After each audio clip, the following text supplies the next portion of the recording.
Sa ngalan ng Ama, ng Anak, at ng Espiritu Santo. Amen. Mga kapatid, magandang umaga sa ating lahat. Ako nga pala si Brad Steve Ibuti, ang inyong kapatid ng ating Panginoon Kristo. Mga kapatid, sa umaga, masarap ang magkape.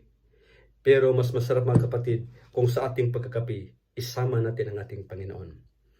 Sa umagang ito mga kapatid, i-share ko sa inyo ang pangalan ng iglesia na itinatag ng ating Panginoon. Ano ang itawag sa iglesia na itinatag ng ating Panginoon? Mga kapatid, sa panahon natin ngayon, maraming mga sekta, mga protestante, gaya ng INC, Sabadista, Jehovah's Witness, Baptist, Born Again, mga kapatid, na dating daan, na nagsasabi na ang kanilang pangalan ay mababasa sa Biblia. Ang tanong, sa Iglesia Katolika, mababasa ba sa Biblia yung Iglesia Katolika? Ito ba ang itawag sa Iglesia na tatag ng ating Panginoon ayon sa Biblia? Mga kapatid, para maunawaan natin ang topic na ito, i-share ko sa inyo yung experience ko sa nadebate ko sa isang ministro. Matagal na, sa Lunita mga kapatid.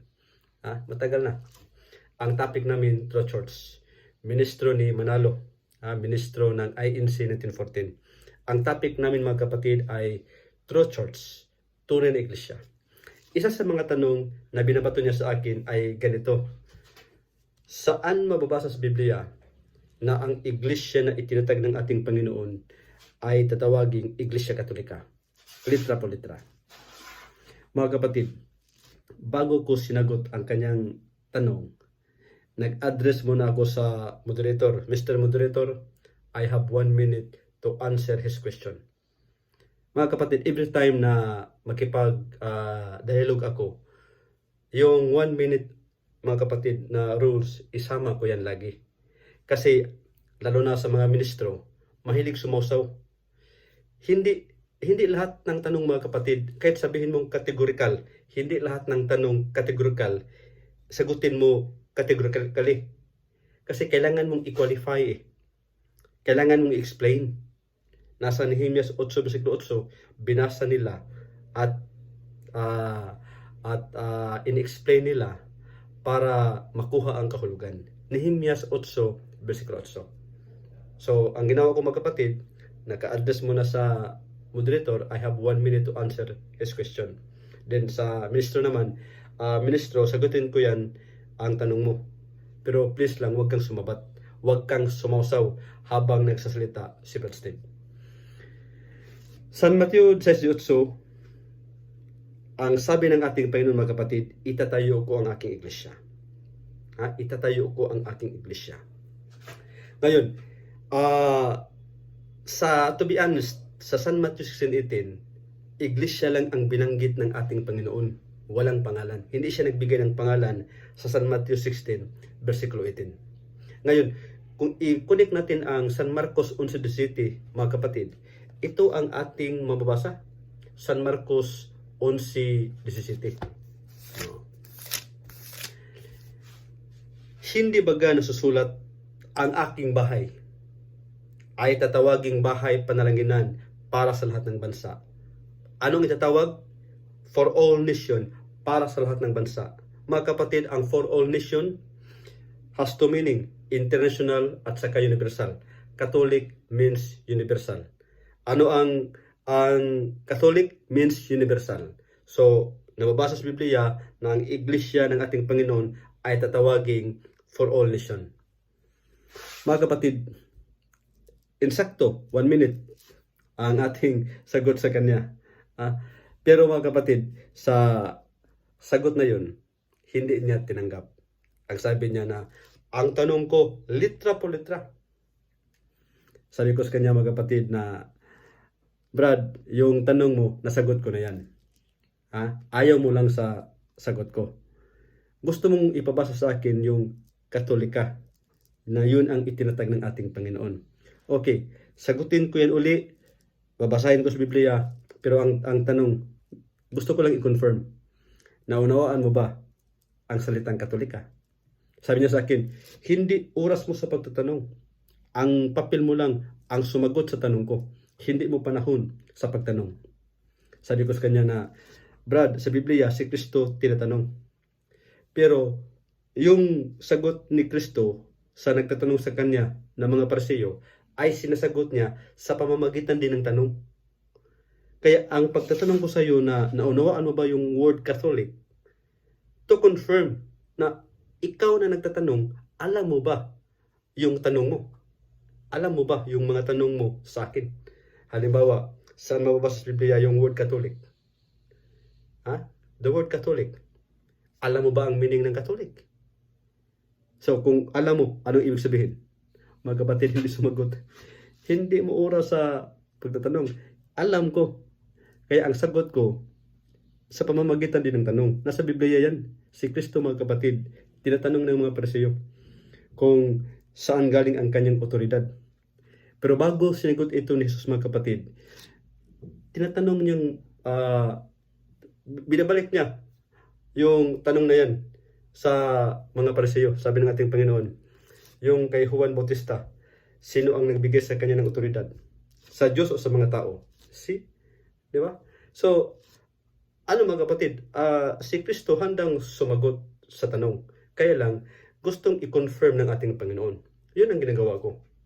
Sinasagot ko na yung tanong niya, saan mababasa sa Biblia, yung Iglesia Katolika.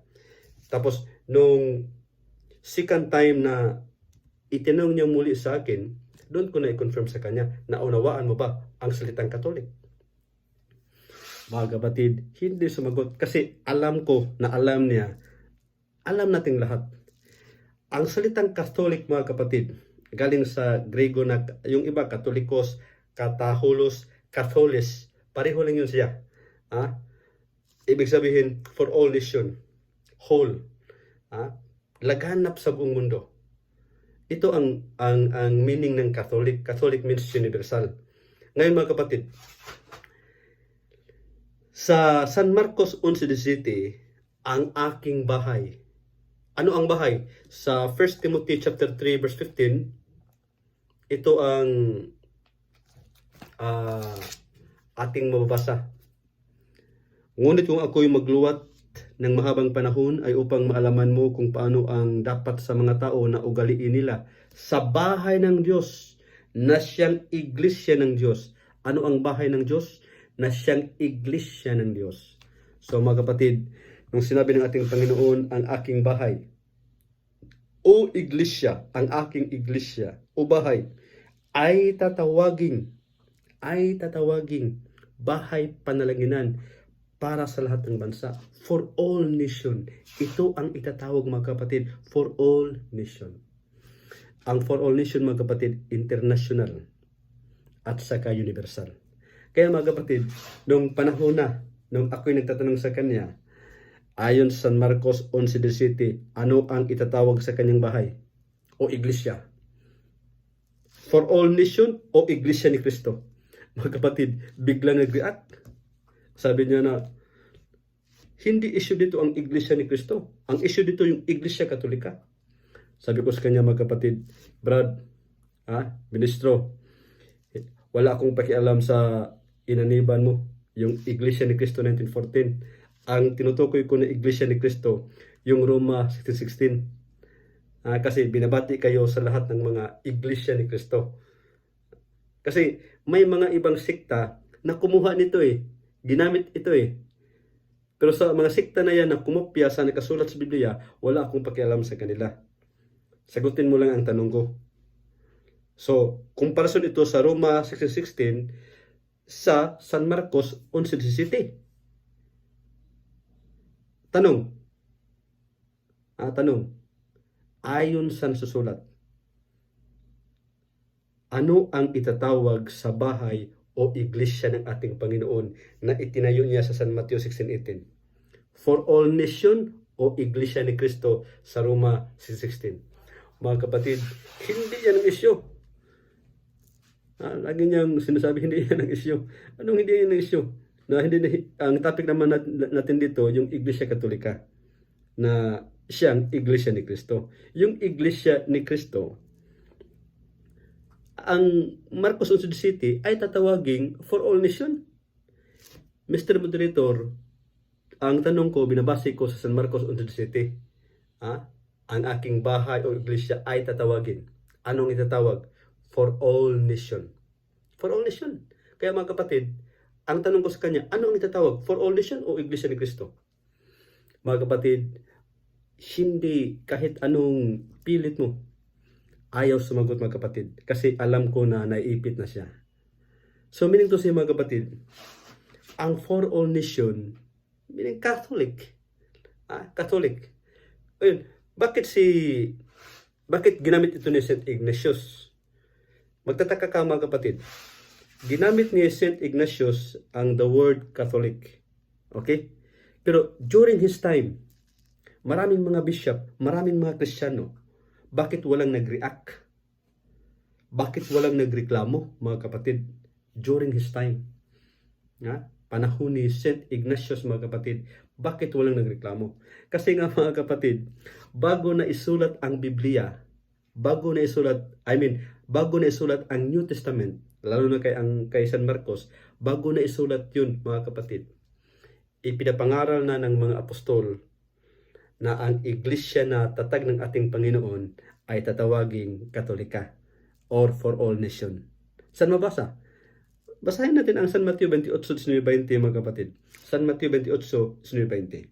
Sabi ng ating Panginoon, turuan ninyo sila sa lahat ng tinuturo ko sa inyo. Sa lahat ng tinuturo ko sa inyo. Turuan ninyo sila sa lahat ng tinuturo ko sa inyo. Ano ang tinuturo ni Kristo mga kapatid? San Marcos 11:17. At siya'y nagturo at sinabi sa kanila, hindi baga nasusulat, ang aking bahay o iglesia ay tatawaging bahay panalanginan ng lahat ng mga bansa. Yan po mga kapatid ang turo ni Kristo na ang kanyang iglesia ay tatawaging for all nation. Ang kanyang iglesia ay tatawaging international. Ang kanyang iglesia ay tatawaging universal. Meaning to say, ang kanyang iglesia ay tatawaging Katolika. Maliwanag mga kapatid. Bakit ko nasabi na ang mga apostol pinapangaral muna nila ang Catholic bago ang New Testament? Kasi mga kapatid, itong San Marcos, matagal nang umakyat si Kristo sa langit bago sinulat ni San Marcos ang kanyang aklat, ang New Testament mga kapatid. Na-compile ang New Testament 397 AD sa Cartago. Konsilyo sa Cartago mga kapatid. At si Papa Damaso, yung buong Biblia, ang siyang unang nagpahayag na ang Biblia mga kapatid ay salita ng Diyos. Ngayon ang kang San Marcos mga kapatid, mga let's say 30 years. Babaan natin. Gawin lang natin na 20 years, 25 years bago umakyat si Kristo sa langit mga kapatid. Saka na lang na isulat ang aklat ni San Marcos, mga 25 to 30 years mga kapatid. Meaning to say, for that span of time na sila'y nangangaral mga kapatid, wala pa ang nakasulat. Pinapangaral na nila yung turo ng ating Panginoon na ang kanyang bahay ay tatawaging Katolika. Saan mabasa? San Marcos 11:17. Mga kapatid, sana sa topic na ito, marami tayong matutunan at kahit kunti lang mga kapatid, enough na. Ang importante mga kapatid, alam natin na ang iglesia na itatawag sa ating Panginoon, yung iglesia na itatawag natin sa iglesia na kanyang itinatag sa San Mateo 18, ay tatawaging Iglesia Katolika. Hanggang sa muli, ang inyong lingkod, Buds TV Buti, sa ngalan ng Ama, ng Anak, at ng Espiritu Santo. Amen.